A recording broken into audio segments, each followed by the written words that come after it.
The BAPE and Nike lawsuit just reached the end in an absolutely wild way. I honestly don't think that many people were expecting this outcome. Pretty soon, BAPE will be forced to discontinue some of their most popular models, and also change the appearance of some of the others. So pretty soon, all of the old BAPE designs could end up reselling for a ton of money, which has obviously got a ton of people licking their lips. Now, this lawsuit is extremely interesting. It's been going on for over a year now, so I thought I had to come on here and talk about it. I mean, when I first saw that Nike was going after BAPE, I thought to myself, well, why did it take Nike so long? BAPE was founded in 1993, over 2 decades ago. And in that time, BAPE leveraged not only some of the most high-profile collaborations, but of course, they also had an extremely high amount of celebrities endorse or collaborate on their products. I mean, we're talking Supreme, Coca-Cola, Marvel, Star Wars, and more recently, Adidas and Xiaomi. And then, of course, in terms of celebrity endorsements,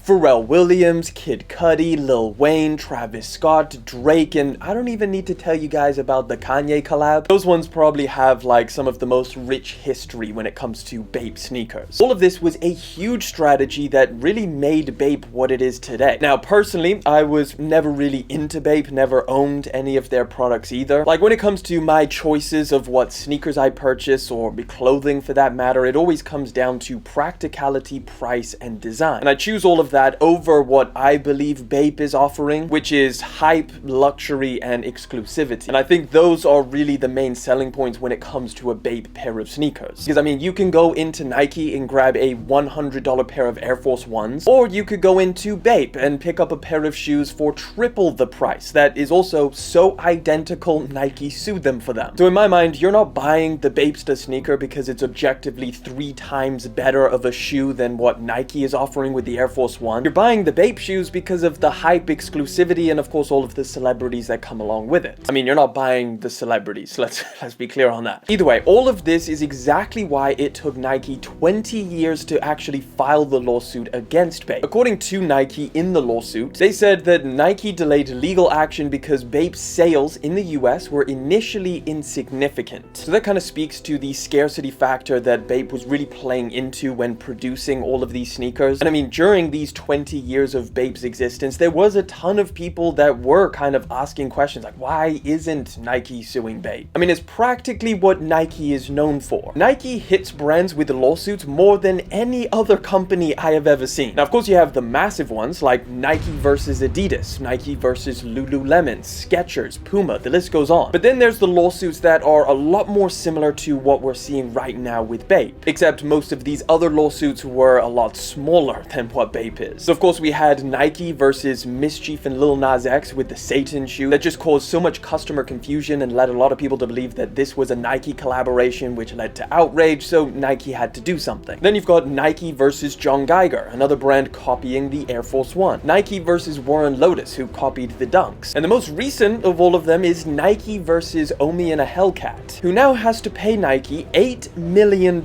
and practically shut down business, or just stop selling all of these designs that infringe on Nike's IP. But yeah, with all of these other lawsuits happening and Nike seeming so easily just throwing them out there, everyone was wondering why they weren't going after BAPE. I mean, a lot of people even thought that Nike and BAPE had some kind of partnership going on, which is actually kind of right in a way, but we'll get into that. Either way, January 2023, Nike finally did it. They hit BAPE with the lawsuit, which obviously absolutely shook the industry because I guess it took so long. BAPE is so massive now, it just seemed kind of out of nowhere, but yeah, now we're here. Now, in Nike's words, their official reason to why they started this lawsuit was that because there was an uptick in BAPE's US sales and their more prominent use of designs resembling Nike's. So yeah, basically, according to Nike, they didn't really feel like they had to do anything up until now. I mean, that still seems a little bit weird because, I mean, look at all of the other lawsuits that Nike has started. It's not like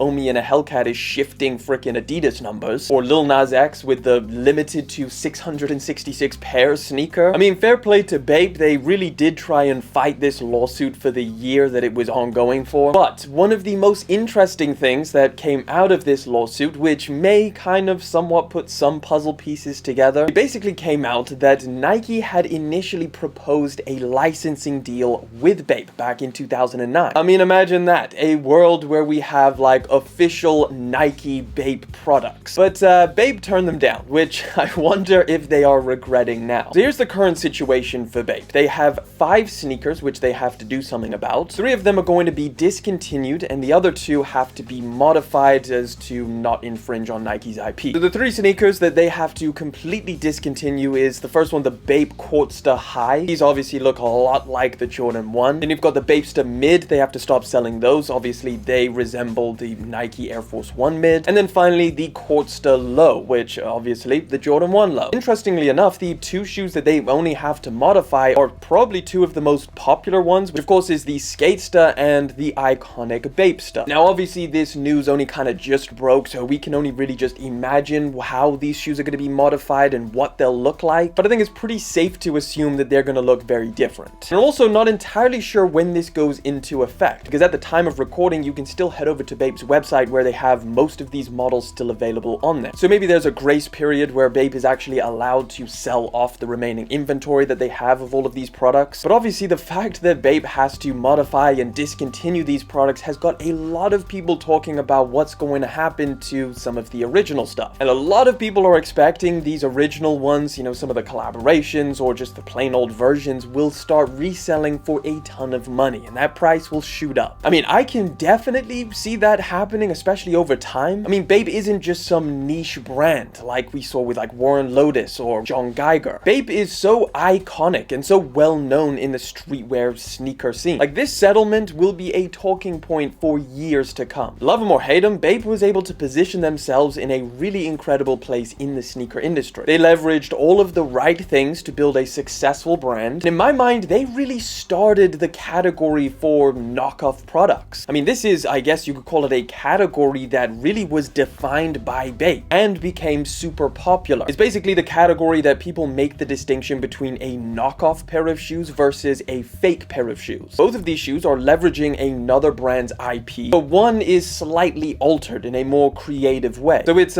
same, but different. Same, but different.